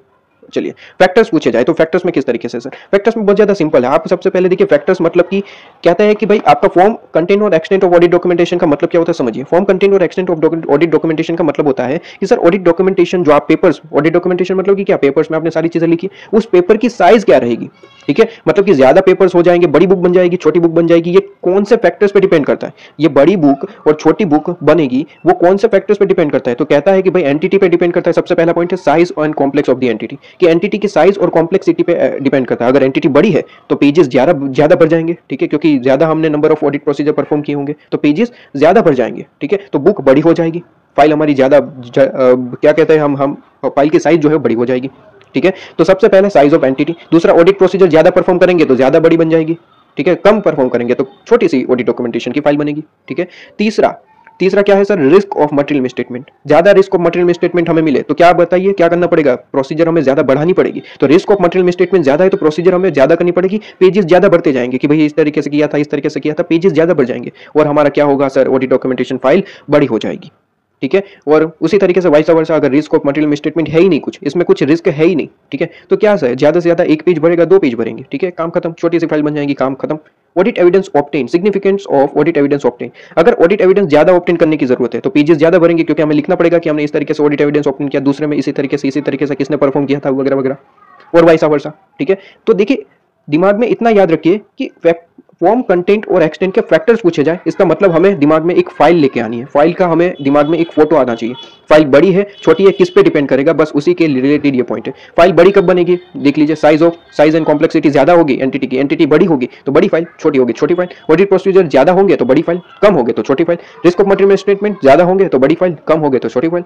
ऑडिट एविडेंस ज्यादा ऑब्टेन करना चाहते हो, बड़ी फाइल बन जाएगी, ज्यादा ऑब्टेन नहीं करना चाहते, छोटी फाइल बन जाएगी, ठीक है। एक्सटेंट ऑफ एक्सेप्शन, ठीक है, नेचर जो अपने पास में जो एक्सेप्शंस होते हैं, जैसे कि फॉर एग्जांपल मैं एक एग्जांपल दूं इससे रिलेटेड, चलिए छोड़िए वो याद नहीं रहेगा तो भी चलेगा, क्योंकि उसमें एक्सप्लेनेशन करने गया तो ज्यादा टाइम लग जाएगा, छोड़िए। चलिए तो 6 पॉइंट पे आइए। इसके बाद कंक्लूजन और मेथोडोलॉजी एंड टूल्स आप जो यूज करेंगे। अब इसे कहानी के फॉर्म में याद रखेंगे, कहानी के फॉर्म में, ठीक है। ये तो मैंने अंडरस्टैंडिंग आपको प्रोवाइड करी ऊपर से, क्योंकि मैराथन है, इसमें डिटेल में जाने वाले भी नहीं है, ठीक है। अभी हमारा टाइम है कि हम एज इट इज याद कैसे करें, अभी हमारा समझने का टाइम गया, अभी हम याद करने वाली बात करते हैं, ठीक है। चलिए तो मैं यहाँ पे बताऊं कि सर याद कैसे करना है। तो देखिए मैंने नंबर्स दे रखे, ठीक है, नंबर्स के हिसाब से याद रखेंगे, नंबर्स के हिसाब से याद रखेंगे, आपको एज इट इज याद हो जाएगा। सबसे पहले देखिए साइज ऑफ एंटिटी कितनी है, ठीक है, जितनी साइज ज़्यादा होगी ऑडिट प्रोसीजर ज़्यादा परफॉर्म करने पड़ेंगे, उसी के हिसाब से हम जो है टूल्स एंड मेथोडोलॉजी यूज़ करेंगे, ठीक है। तो यहाँ पे नंबरिंग मैंने दे रखी है, नंबरिंग किस तरीके से वो देखिए। सबसे पहला एंटिटी कैसी है, सबसे पहले यही देखी जाती है, बड़ी एंटिटी है छोटी एंटिटी है, सबसे पहला पॉइंट, ठीक है। दूसरा, जितनी बड़ी एंटिटी रिस्क उतना ज्यादा होगा, ठीक है, तो हमने रिस्क के बारे में सोचा सेकंड पॉइंट में। थर्ड पॉइंट में हम देखेंगे जितना रिस्क ज्यादा है उस तरीके से ऑडिट प्रोसीजर परफॉर्म करना पड़ेगा, ठीक है। फोर्थ पॉइंट, उसी तरीके से प्रोसीजर परफॉर्म करने के लिए क्या करना पड़ता है sir, methodology and tools use करने पड़ेंगे, ठीक है। फिर फिफ्थ पॉइंट, आपके पास में एविडेंस हम ऑब्टेन करेंगे, ऑडिट प्रोसीजर परफॉर्म किया तो ऑब्वियसली एविडेंस हमें मिलेंगे। सिक्स पॉइंट छोड़ दीजिए, ठीक है, सिक्स पॉइंट आपको समझ नहीं आता छोड़ दीजिए। सेवन पॉइंट पे आ जाएंगे, कंक्लूजन ऑब्टेन करेंगे, ऑडिट एविडेंस मिला है तो कंक्लूजन पे पहुंचेंगे, ठीक है, काम खत्म, ठीक है। फिर से एक बार, सबसे पहले तो हम देखेंगे कि साइज क्या है एंटिटी की, उसी के हिसाब से तो हमें पता चलेगा कि हमें रिस्क ऑफ मटेरियल स्टेटमेंट का कैसा काम होगा। अगर बड़ी एंटिटी है तो रिस्क ऑफ मटेरियल स्टेटमेंट ज्यादा हो सकता है, और छोटी है तो छोटा मोटा हो सकता है, ठीक है। ये हम अंदाजा लगा रहे हैं, याद करने का न्यूमेरिक है, ठीक है। तो सबसे पहले साइज और कॉम्प्लेक्सिटी ऑफ एंटिटी, दूसरा रिस्क मटेरियल में स्टेटमेंट देखेंगे, तो उसी के हिसाब से ऑडिट प्रोसीजर परफॉर्म करेंगे। थर्ड पॉइंट ऑडिट प्रोसीजर, ठीक है, उसी के हिसाब से हम मेथोडोलॉजी एंड टूल्स यूज करेंगे, ठीक है। प्रोसीजर परफॉर्म करने के लिए डिफरेंट टूल्स यूज करने पड़ते हैं, करेंगे, उससे क्या होगा, ऑडिट एविडेंस मिलेंगे, ऑडिट एविडेंस मिल गए तो कंक्लूजन पे पहुंच जाएंगे, काम खत्म, काम खत्म, ठीक है। इसमें वैसे तो 4 नंबर का क्वेश्चन आता है, 4 पॉइंट ही लिखने होते हैं, ठीक है। यहाँ पे 6 पॉइंट हमने याद रख लिया, ओके, 6 पॉइंट हमने याद रख लिया है। इसके बाद एग्जाम्पल पूछे जाते हैं, ये भी एग्जाम में आया हुआ है, ठीक है। एक आध बार आरटीपी में आया है, ठीक है, जहां तक मुझे पता, एग्जाम में नहीं आया, पास्ट पेपर में नहीं आया है, आरटीपी कहीं पे आया हुआ है, ठीक है। कि बताइए ऑडिट डॉक्यूमेंटेशन के एग्जांपल या फिर इंक्लूजन बताइए कि ऑडिट डॉक्यूमेंटेशन में क्या क्या इंक्लूड रहता है। तो 2-3-4 नाम याद रख लीजिए जो याद रहते हैं कि ऑडिट प्रोग्राम आपका इसमें इंक्लूड होता है, analysis, issue memoranda, summary of significant matter, अभी अभी हमने बात करी थी, कहां पे समरी सिग्निफिकेंट मैटर्स की कहां पे बात करी थी सर, ये रही, ठीक है। कंटिन्यूस सिग्निफिकेंट मैटर्स ऐसे होते हैं तो उसे भी हम रिटेन करके चलते हैं, ये हमारे ऑडिट डॉक्यूमेंटेशन का पर्पस है, ठीक है। तो ये इससे तो एक पॉइंट तो आपको ऐसे याद रहेगा, समरी ऑफ सिग्निफिकेंट मैटर्स, ठीक है, audit programme, analysis, issue memoranda, checklist, ठीक है, और करस्पॉन्डेंस, ठीक है, letter of confirmation and representation, ये आपके स्पेसिफिकली ऐसे है, ठीक है। लेटर ऑफ कंफर्मेशन आपका ऐसे 505 है, 505 जैसे इस तरीके से 505, ठीक है, और रिप्रेजेंटेशन के लिए भी ऐसे है आपके पास में 580, ठीक है, रिटर्न रिप्रेजेंटेशन आप पढ़ेंगे, ठीक है। तो ये आपके पास चैप्टर नंबर 7 में ही है, रिटर्न रिप्रेजेंटेशन ऐसे 580, ठीक है। तो ये आपके पास में आ जाता है, तो ये आप इसमें से कोई भी 4 नाम याद रख लीजिए, मोर देन सफिशिएंट आपके पास में, और काम खत्म, ठीक है। अच्छा, यहाँ पे एक चीज में हाईलाइट करना रह गया, ये हाईलाइट कर लीजिएगा, ये एमसीक्यू पॉइंट ऑफ व्यू से खूब पूछा जा चुका है पहले, ठीक है, और इसके आने की संभावना भी ज्यादा रहती है। पूछा जाता है कि सर ऑडिट डॉक्यूमेंटेशन जो है वो सब्सटीट्यूट नहीं रहेगा कि एंटिटी का अकाउंटिंग रिकॉर्ड जो है हो चुका, ठीक है। मतलब कि कहता है कि भाई एंटिटी हमें कहेगी कि सर हम अकाउंट वगैरह बनाए नहीं, आप ऑडिट डॉक्यूमेंटेशन तो वैसे भी प्रिपेयर कर रहे हैं, तो वही हमको दे दो, जेरोक्स दे देना, ठीक है, वही हम कह देंगे कि वही हमारा अकाउंटिंग रिकॉर्ड है, देख लो, काम खत्म। तो ये लो स्पेसिफिकली मना करता है कि नहीं जी, ये नहीं चलेगा। ऑडिट डॉक्यूमेंटेशन ऑडिटर प्रिपेयर करता है, वो अपने लेवल पे है, बात अलग है, लेकिन एंटिटी को अपना अकाउंटिंग रिकॉर्ड अलग से प्रिपेयर करना है, एंटिटी का जो अपना रिकॉर्ड है वो अलग से प्रिपेयर होता है, ये कहीं से भी सब्सटीट्यूट नहीं हो पाएगा, ये सब्सटीट्यूट नहीं है, वो ऑडिटर की रिस्पॉन्सिबिलिटी है, ऑडिटर का जो ऑडिट डॉक्यूमेंटेशन है उसका सेपरेट मुद्दा है, ठीक है। उसे ज्वाइंट करने की बिल्कुल भी कोशिश ना करिएगा, वरना फिर गलत हो जाएगा, ठीक है। ये स्पेसिफिकली यहाँ पे देख लीजिए, लॉ ने बता दिया है कि ये हम बिल्कुल भी नहीं चलाएंगे। क्या बात क्लियर है? इट इज नॉट सब्स्टिट्यूट, वो सब्स्टिट्यूट नहीं है, ठीक है, इट इज नॉट सब्स्टिट्यूट। इसके बाद यहाँ पे एक पॉइंट इंपॉर्टेंट आ जाता है कि सर ऑडिट डॉक्यूमेंटेशन का टाइम पीरियड क्या रहना चाहिए, कब प्रिपेयर करना चाहिए। तो देखिए, सबसे ज्यादा एक्यूरेट तब होगा जब आप ऑडिट वर्क कर रहे हैं, ऑडिट ऑफ फाइनेंशियल स्टेटमेंट का वर्किंग कर रहे हैं, उसके साथ साथ प्रिपेयर करें, यही बेस्ट रहेगा। जब आप at the time of such work is perform, such work मतलब कि आप जब ऑडिट वर्क कर रहे हैं, परफॉर्म कर रहे हैं, उसके साथ साथ एक पेज में लिखते जाइए कि कौन परफॉर्म कर रहा है, कैसे परफॉर्म कर रहा है, क्या रिजल्ट निकल के आया, क्या कंक्लूजन निकल के आया, किसने परफॉर्म कौन सी डेट को किया, ये साथ साथ बनाइए तो मोर एक्यूरेट रहेगा। कई बार ऑडिटर जो है कहते हैं कि भाई हम सबसे पहले ऑडिट वर्क परफॉर्म कर लेंगे और बाद में बनाएंगे, ठीक है, बाद में हम काम करेंगे। तो देखिए यहाँ पे स्पेसिफिकली बताया कि अगर बाद में बनाओगे तो वो लेस एक्यूरेट होगा। क्यों? क्योंकि कुछ वर्क ऐसा हो सकता है कि आप लिखना ही भूल जाए, ठीक है। इससे अच्छा तो एक काम करो ना, साथ साथ लिखते जाओ, ठीक है, जहां पे ऑडिट वर्क परफॉर्म हो रहा है एक साइड और एक साइड हम इसे नोटिंग कर रहे हैं, ठीक है, वही बेस्ट रहता है। जैसे कि फॉर एग्जांपल दूं कि अभी हम लेक्चर पढ़ते हैं, अपना रेगुलर लेक्चर, तो वहां पे नोट्स लिखवाए जाते हैं, तो साथ साथ लिखेंगे तो दिमाग में ज्यादा बैठेगा। आप सोचते हैं कि नहीं नहीं पूरे का पूरा लेक्चर देख लो, उसके बाद यहाँ पे स्क्रीनशॉट निकाल के लास्ट में हम लिख लेंगे, नोट्स बना लेंगे, तो वो लेस एक्यूरेट रहता है कि आप एज कंपेयर टू जब आप लेक्चर के साथ साथ लिख रहे हैं। लेक्चर के साथ साथ लिखना मतलब कि अंडरस्टैंडिंग आपकी बढ़ती चली जाएगी। बिल्कुल वैसे ही यहाँ पे भी कि भाई अपना ऑडिट वर्क हो रहा है तो उसके साथ साथ प्रिपेयर करते जाओ, वही सबसे ज्यादा एक्यूरेट रहेगा, ठीक है, वही सबसे ज्यादा एक्यूरेट रहेगा। इसके बाद ऑडिट फाइल, ऑडिट फाइल का कोई यहाँ पे ज्यादा डिफिकल्टी नहीं है। ऑडिट फाइल क्या होता है कि आपने जो भी ऑडिट डॉक्यूमेंटेशन के पेजेस भर रखे हैं ना, अभी अभी हमने डिस्कस किया कि पेजेस कब ज्यादा हो गए कब कम हो गए, तो ये हमने 6 पॉइंट हमने याद रखे इसमें। तो ये जो पेजेस आपने भर रखे हैं ना, उसको आप एक फाइल में मर्ज कर देंगे, उसे हम कहते हैं ऑडिट फाइल। ठीक है, वन और मोर फोल्डर और अदर स्टोरेज मीडिया, वो हो सकता है फिजिकल हो, इलेक्ट्रॉनिक, अपने कंप्यूटर में भी इस तरीके से बना सकते हैं ऑडिट डॉक्यूमेंटेशन को। आजकल तो इलेक्ट्रॉनिक का जमाना है, इसलिए यहाँ पे स्पेसिफिकली लिखा है कि हो सकता है फिजिकल बनाए, इलेक्ट्रॉनिक बनाए, हमें कोई दिक्कत नहीं है। लेकिन ये सारे रिकॉर्ड जो ऑडिट डॉक्यूमेंटेशन का है, ठीक है, उसे एक फोल्डर में डाल दो, उसे हम कहेंगे क्या सर, ऑडिट फाइल कहेंगे। ठीक है, अच्छा, अब यहाँ पे सर आपने ये तो बता दिया कि ऑडिट डॉक्यूमेंटेशन कब प्रिपेयर होना चाहिए। ठीक है, तो आपने बता दिया कि सर साथ साथ प्रिपेयर करो। अब यहाँ पे दूसरा ये क्वेश्चन आता है कि सर ऑडिट फाइल तो ऑडिट डॉक्यूमेंटेशन प्रिपेयर होने के बाद ही हम उसका फाइल बनाएंगे, ऑब्वियसली यस। तो क्वेश्चन ये आता है कि सर ऑडिट डॉक्यूमेंटेशन को बता दिया कि आपने साथ साथ प्रिपेयर करिए, पेजेस भरते रहिए, साथ साथ भर दिए, ठीक है, क्या ऑडिट फाइल बनाने के लिए भी क्या कोई टाइम लिमिट है? तो आंसर इज यस, उसके लिए भी टाइम लिमिट है। क्या टाइम लिमिट है? कहता है कि ऑडिट फाइल आपकी प्रिपेयर हो जानी चाहिए, ऑडिटर्स के जो रिपोर्ट की डेट है ना, ऑडिटर्स की रिपोर्ट की डेट है ना, उसके 60 डेज के अंदर अंदर आपकी प्रिपेयर हो जानी चाहिए। ठीक है, ऑडिटर्स की रिपोर्ट की डेट के बाद के 60 डेज के अंदर अंदर आप ऑडिट फाइल को प्रिपेयर कर दीजिए। मतलब कि वो सारे जो आपने पेपर्स भर रखे हैं ना ऑडिट डॉक्यूमेंटेशन के, उसे अच्छे से मर्ज कर दीजिए, उसकी एक फाइल बना दीजिए 60 डेज के अंदर अंदर। ठीक है, 60 डेज के अंदर अंदर काम खत्म। ठीक है, अच्छा, जब आप 60 डेज के अंदर अंदर ये मर्ज कर रहे थे आप, ठीक है, ऑडिट डॉक्यूमेंटेशन के पेजेस को मर्ज कर रहे थे, तो उसके अंदर कुछ चीजें आपको दिखाई दी जो आप चेंज करना चाहते हैं, तो क्या कर सकते हैं? क्वेश्चन ये आता है। तो आंसर इज नो, नहीं कर सकते। लेकिन कुछ ऐसे 4 पॉइंट है कि जो आप करने की परमिशन रखते हैं। ठीक है, जो 4 ऐसे पॉइंट है जो आप कर सकते हैं, उसके अलावा कोई चेंजेस आप ऑडिट डॉक्यूमेंटेशन में नहीं कर सकते, क्योंकि ऑडिट डॉक्यूमेंटेशन प्रिपेयर हो चुका है। अब उसका सिर्फ और सिर्फ फाइलिंग करना है। ठीक है, उसमें अगर आपको कोई कुछ दिखा कि मुझे चेंज करना है तो नहीं कर सकते। सिर्फ 4 पॉइंट ऐसे हैं जो आप कर सकते हैं। 4 कौन से हैं? क्वेश्चन आता है, एग्जाम में पूछा जाता है, खूब पूछा जाता है, और इस बार भी आने के चांसेस सबसे ज्यादा रहेंगे। ठीक है, कहता है कि भाई ऑडिट फाइल में जब आप बना रहे, ऑडिट फाइल की प्रोसेस आप कर रहे हैं, 60 डेज के अंदर अंदर करना है। ठीक है, तो 60 डेज के अंदर अंदर आपको करना है। तो ये जो 60 डेज के अंदर अंदर ऑडिट डॉक्यूमेंटेशन के पेपर का आप फाइलिंग कर रहे थे, उस दौरान आपको कुछ चीजें पता चली, तो क्या आप चेंजेस करना चाहते हैं, कर सकते हैं? आंसर इज वैसे तो नहीं कर सकते, एक्सेप्ट 4 पॉइंट। कौन कौन से वो 4 पॉइंट है जहां पे आप कर सकते हैं? तो सबसे पहला देखिए, अगर कोई चीज डुप्लीकेट है, डुप्लीकेट मतलब यहाँ पे सुपरसेडेड, वर्ड तो यही यूज करना, डुप्लीकेट यूज नहीं करना। ठीक है, मैं आपको इसका मीनिंग बता रहा हूँ कि सुपरसेडेड का मतलब होता है डुप्लीकेट। अगर कोई ऐसे सुपरसेडेड डॉक्यूमेंटेशन है, डुप्लीकेट डॉक्यूमेंटेशन है, तो उसमें से एक चीज को आप डिलीट कर सकते हैं।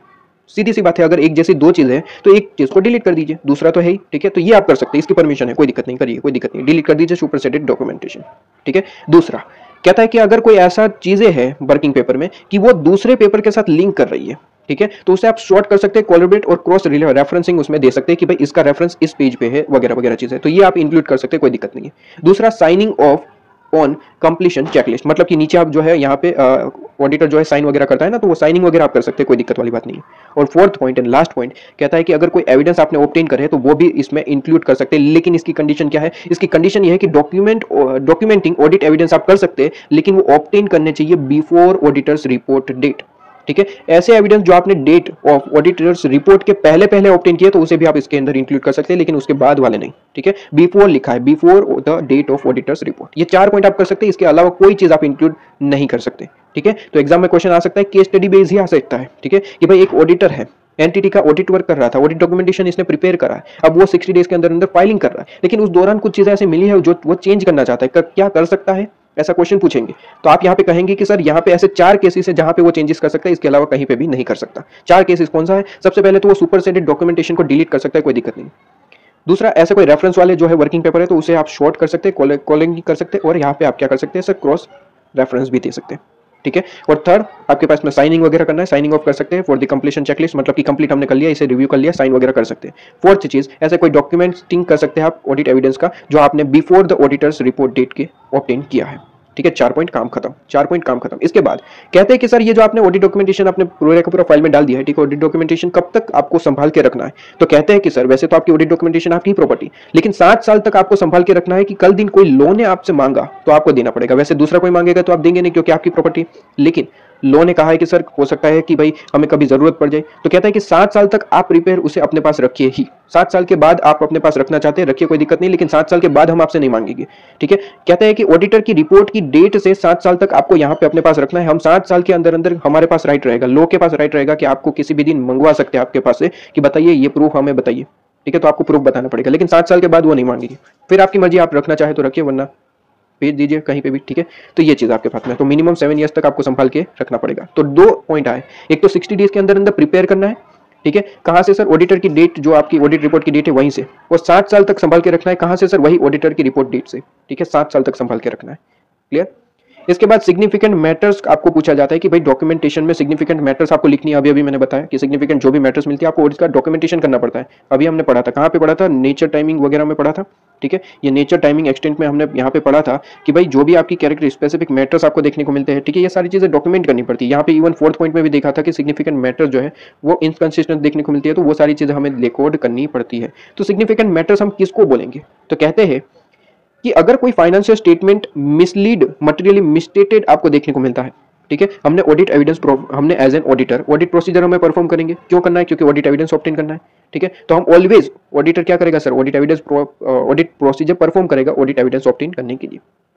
अब जब ऑडिट प्रोसीजर परफॉर्म किया हमने, तो हमें पता चला कि फाइनेंशियल स्टेटमेंट तो मिसलीड है, तो वो एक सिग्निफिकेंट मैटर है। सबसे पहला पॉइंट खत्म, ठीक है। ये फर्स्ट पॉइंट कि अगर आपको प्रोसीजर परफॉर्म करने के बाद पता चला कि फाइनेंशियल स्टेटमेंट तो मिसलीड है, तो ये सिग्निफिकेंट मैटर है, ऑडिट डॉक्यूमेंटेशन में लिखना है, और इसको आपने कैसे रिस्पॉन्ड किया ये भी लिखना होता है।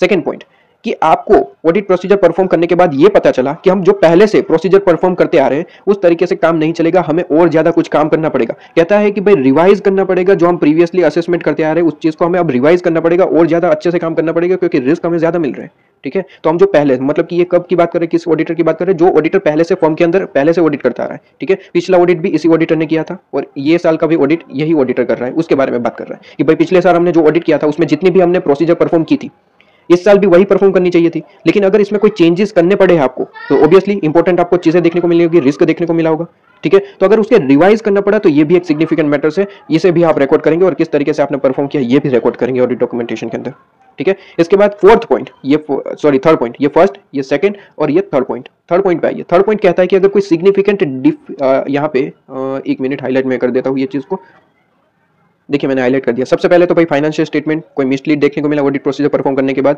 तो हमें यहाँ पे ये सिग्निफिकेंट है क्योंकि ये मिसलीड हो चुका है, फाइनेंशियल स्टेटमेंट आपका मिसलीड है, ये तो इंपॉर्टेंट पॉइंट है, ठीक है, सिग्निफिकेंट है, तो ये आप रिकॉर्ड करेंगे, ये सिग्निफिकेंट मैटर्स में आ जाएगा। दूसरा, आपने ऑडिट प्रोसीजर परफॉर्म किया और पता चला कि सर जो पहले हम असेसमेंट करते आ रहे थे उस तरीका बराबर नहीं रहेगा, इस बार मुझे लग रहा है कि रिस्क ज्यादा है, तो हम हमारे जो तरीका है उसे रिवाइज करना पड़ेगा, तो ये भी एक सिग्निफिकेंट मैटर्स है। तीसरा पॉइंट, ऑडिटर को यहाँ पे सिग्निफिकेंट डिफिकल्टीज लगी, भाई ऑडिट प्रोसीजर जो परफॉर्म करने में सिग्निफिकेंट डिफिकल्टीज हमें इस बार देखने को मिली, हम कहीं ना कहीं हम अटक चुके, कहीं ना कहीं रिस्क ज्यादा देखने को मिला, हमें ऐसा लगा कि भाई इसमें रिस्क ज्यादा हो सकता है। तो ये जो सारे सर्कमस्टांसेस जो है, ये जो सारे सर्कमस्टांसेस है वो क्या है सर, वो हमारे सिग्निफिकेंट मैटर्स है, ठीक है। और चौथा या फिर आप कह सकते हैं पांचवा, 1 2 3 और फोर्थ, हाँ फोर्थ आप कह सकते हैं, फोर्थ पॉइंट कह सकते हैं आपकी, ऐसा कोई कारण देखने को मिला कि जहां पे आपको अपने ऑडिट रिपोर्ट के अंदर ओपिनियन को मॉडिफाइड करने की जरूरत पड़ी, ठीक है। आपको कुछ ऐसी चीजें मिली जिसकी वजह से आपको लग रहा है कि भाई रिस्क की काम है, हमारा ओपिनियन मॉडिफाइड रहेगा। ये चैप्टर नंबर 8 में आप पढ़ते हैं कि मॉडिफिकेशन वगैरह, ठीक है, ओपिनियन चैप्टर नंबर 8 में आप डिटेल में पढ़ते हैं, तो वैसे तो पढ़ चुके होंगे, यहाँ पे मैं उतना डिटेल में नहीं लेके चलूंगा, वैसे भी टाइम ज्यादा हो जाता है, ठीक है। चलिए, तो मॉडिफाइड करना पड़ा, तो ये भी सिग्निफिकेंट मैटर्स है, ठीक है। और सिग्निफिकेंट मैटर्स होता है तो चैप्टर नंबर 8 में ही आप पढ़ के आते हैं सर ईओएम और ओएम। ईओएम का मतलब एम्फेसिस ऑफ मैटर्स पैराग्राफ, और ओएम क्या होता है सर, अदर मैटर पैराग्राफ, ठीक है, उसमें आपको रिकॉर्डिंग करनी पड़ती है, तो ये चीज वही कह रहा है, तो ये सिग्निफिकेंट मैटर्स हो गए, ठीक है। इसके बाद आपको एक नेक्स्ट पॉइंट कभी कभार पूछ लिया जाता है कि भाई एग्जाम्पल बता दीजिए सर्कमस्टांसेस के, ठीक है, जो प्रोफेशनल जजमेंट जहां पे आपका यूज होता है उसके एग्जांपल दे दीजिए। तो एक बार आप इसे रीड कर लीजिए, सेल्फ रीड कर लीजिए, कई बार यहाँ पे कभी कभार पूछ लिया जाता है, रेयर केस में, वैसे एग्जाम में कभी भी नहीं आया ये क्वेश्चन, ठीक है, ये क्वेश्चन एग्जाम में कभी नहीं आया, आरटीपी एमटीपी में आया हो तो ठीक है, ठीक है, बाकी एग्जाम में कभी नहीं आया।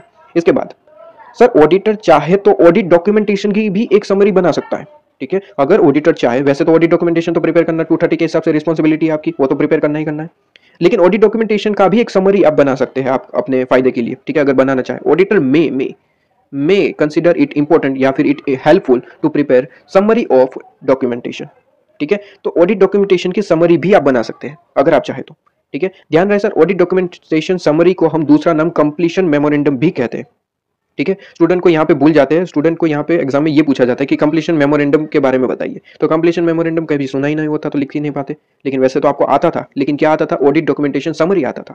तो याद रहे सर, कंप्लीशन मेमोरेंडम या फिर ऑडिट डॉक्यूमेंटेशन समरी दोनों एक ही नाम है, और जब भी आपको पूछा जाए बस इतना ही लिखना है कि ये ऑडिटर चाहे तो ये प्रिपेयर कर सकता है, जिसके अंदर 2 पॉइंट इंक्लूड होंगे।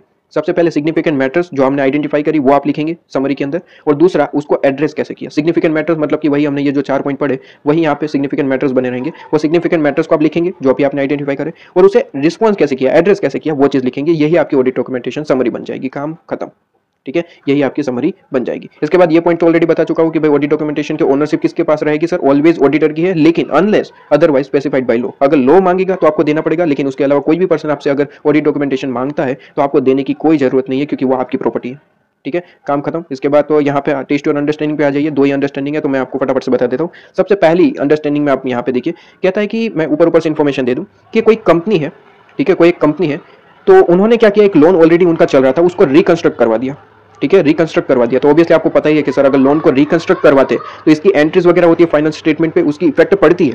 ठीक है, तो कहते हैं कि भाई ये सारी चीजें हमने जो है डिस्कस कर ली है अपने कंपनी के सीएफओ से। ठीक है, और ये सारी चीजें हमने प्रॉब्लम भी सॉल्व हो चुकी है प्रॉपर्ली, उसके जो भी पेमेंट था वगैरह कंपनी ने कर दिया है और काम खत्म हो चुका है इस चीज का। ठीक है, तो क्वेश्चन ये पूछा गया कि अपने जो वर्किंग पेपर का दूसरा नाम क्या है सर, ऑडिट डॉक्यूमेंटेशन। देखिए यही पॉइंट है कि जिस स्टूडेंट को पता ही नहीं है कि सर ऑडिट डॉक्यूमेंटेशन का दूसरा नाम वर्किंग पेपर है, वो यहाँ पे कंफ्यूज हो जाता है कि वर्किंग पेपर क्या होगा। तो दूसरे नाम भी याद रखने कि सर वो कह रहा है कि ऑडिटर को क्या ऑडिट डॉक्यूमेंटेशन के अंदर ये चीज को लिखना चाहिए, तो आंसर इज यस लिखना चाहिए। आंसर क्या है सर, यस लिखना ही चाहिए, यस इंक्लूड करना ही पड़ेगा, क्योंकि इंपॉर्टेंट है। रिकंस्ट्रक्शन ऑफ लोन आप कर रहे हैं, ठीक है, इसके अंदर जो है ये जो भी इसकी इफेक्ट रहेगी इंटरेस्ट वगैरह की, ये सारी चीजें फाइनेंशियल स्टेटमेंट पे आती है, और ये चीज को तो सिग्निफिकेंट मान के आपको जो है क्या करना चाहिए सर, रिकॉर्ड करना ही चाहिए। ठीक है, तो आंसर इज यस, रिकॉर्ड करेंगे। इसके बाद यहाँ पे टेस्ट योर अंडरस्टैंडिंग नंबर 2 देख लीजिए। कहता है कि सीए सोनाली करके है। ठीक है, हमारे व्यूअर्स में कौन कौन किस किस का नाम सोनाली है, तो कांग्रेचुलेशन, आपका नाम के आगे सीए लग चुका है। ठीक है, सीए सोनाली है। कहता है कि लिस्टेड कंपनी का यहाँ पे ऑडिट कंप्लीट कर चुके हैं, बहुत बढ़िया। ठीक है, ये सारी चीजें उन लोगों ने कर रखी है। इसके बाद कहते हैं कि जब ऑडिट वर्क किया उन्होंने, ठीक है, उसके साथ साथ उन्हें क्या करना चाहिए था, ऐसे 230 जो कहता है कि आपकी रिस्पॉन्सिबिलिटी है कि आपको ऑडिट डॉक्यूमेंटेशन प्रिपेयर करना चाहिए। इन लोगों ने, ये जो सीए सोनाली है, उन्होंने सही तरीके से कुछ प्रिपेयर किया ही नहीं। ठीक है, उन्होंने कुछ भी सही तरीके से ऑडिट डॉक्यूमेंटेशन को प्रिपेयर किया ही नहीं। ठीक है, अब कुछ टाइम गया, 6 महीने चले गए, मोर देन 6 मंथ, तब तक उन्होंने कुछ किया ही नहीं, ना ऑडिट डॉक्यूमेंटेशन ठीक से प्रिपेयर किया और ना ही उसका कोई फाइलिंग किया। ठीक है, जबकि रूल क्या कहता है कि भाई साथ साथ उसे ऑडिट डॉक्यूमेंटेशन को प्रिपेयर कर लो और 60 डेज के अंदर अंदर, कहां से 60 days from the date of auditor's report. ठीक है, वहां से 60 डेज के अंदर अंदर ऑडिट फाइल प्रिपेयर कर दो। ठीक है, ये रूल कहता है, लेकिन सीए सोनाली मैम ने कुछ किया ही नहीं। ठीक है, 6 मंथ चले गए और इनको फिर उनको रेगुलेटरी से एक लेटर मिला है कि भाई हमें कुछ जरूरत है, तो आप अपना जो ऑडिट डॉक्यूमेंटेशन है इस फॉर्म का वो हमें बताइए। ठीक है, वो प्रूफ दीजिए, हमें कुछ इसमें देखना है। लॉ के हिसाब से जो है आपसे मांगा गया, और हमने अभी अभी पढ़ा कि वैसे तो ऑडिट डॉक्यूमेंटेशन आपकी प्रॉपर्टी, आपको किसी को दिखाना ही नहीं, लेकिन अगर लॉ कहता है तो आपको दिखाना पड़ेगा। ठीक है, तो इन लोगों ने क्या किया, यहाँ पे सीए सोनाली ने क्या किया, जल्दी जल्दी से ये सारी चीजों को प्रिपेयर कर दिया, उसका फाइलिंग कर दिया। अब क्वेश्चन ये पूछा जाता है कि सर यहाँ पे ये जो आपके पास में ये जल्दी जल्दी से फाइलिंग कर दिया, वो ठीक है, चलो ठीक है, आपने बना भी लिया, काम खत्म हो गया, ठीक है, लेकिन इसमें कोई इश्यूज आपको देखने को मिल रहे हैं क्या, इसमें कोई गलतियां है, मतलब कि पहले अगर प्रिपेयर कर लिया होता और अब प्रिपेयर किया, इन दोनों के बीच में क्या कोई आपको डिफरेंस लगेगा, तो आंसर इज डिफरेंटली लगेगा। सबसे पहले तो देखिए यही डिफरेंस जो आपको लॉ ने अभी अभी बताया, ऑडिट ने बताया, क्या सर, कि भाई अगर साथ साथ बना लेते तो वो मोर एक्यूरेट होता, क्योंकि कुछ चीजें भूल जाने का यहाँ पे रिस्क रहता है। अब 6 महीने बाद आप यहाँ पे इसे नोटिंग कर रहे हैं, तो ऑब्वियसली काफी सारी चीजें आप भूल चुके होंगे इसके अंदर रिकॉर्ड करना। तो सबसे पहले तो यही आपको देखने को मिल गया, और जो 60 डेज के अंदर फाइलिंग करना था, ठीक है, वो आप जाके फाइलिंग कर रहे हैं, तो ये क्या चीज हो गई। ठीक है, दिक्कत तो आने ही वाली है। ठीक है, तो यही आपके सॉल्यूशन में होगा। I think test your understanding के सॉल्यूशंस आपको दिए रहते हैं। हाँ, ये रहा, इसमें सेकंड देख लीजिए कि भाई इसमें क्या कोई दिखने को मिल रहा है। तो सबसे पहले तो जो एज पर यहाँ पे हमारा जो ऑडिट कहता है वही लिखेंगे कि 60 डेज के अंदर फाइलिंग कर देना था, और ऑडिट डॉक्यूमेंटेशन कब प्रिपेयर हो जाना चाहिए था, साथ साथ हो जाना चाहिए था। लेकिन आप क्या कर रहे हैं, आप तो भाई काफी समय बात कर रहे हैं, तो दिक्कत आ सकती है एक्यूरेसी में। ठीक है, डेटा का जो एक्यूरेसी है वो आपकी लेस हो जाएगी, लेस एक्यूरेट हो जाएगा। ठीक है, ये आपकी दिक्कत देखने को मिल सकती है। ठीक है, तो ये आपके पास में देखने को मिला। ये आंसर एक बार अच्छे से रीड कर लेना ताकि आपके दिमाग में वो बैठ जाए। ठीक है, इसी के साथ ऑडिट डॉक्यूमेंटेशन थोड़ा अच्छे तरीके से हमने कंप्लीट किया। वैसे तो ये 30 मिनट्स का चैप्टर था, लेकिन उससे हमने 2 गुना ज्यादा टाइम लिया है, लेकिन चीजों को हमने आपके दिमाग में ऐड कर दिया है। अब मुझे नहीं लगता कि इसके अलावा फिर आपको एक बार रिवीजन करने की जरूरत पड़ेगी, उससे ज्यादा तो मुझे नहीं लगता कि करना पड़ेगा इसको। ठीक है, क्योंकि बिल्कुल आपके दिमाग में ये सारी चीजें बैठ चुकी होगी।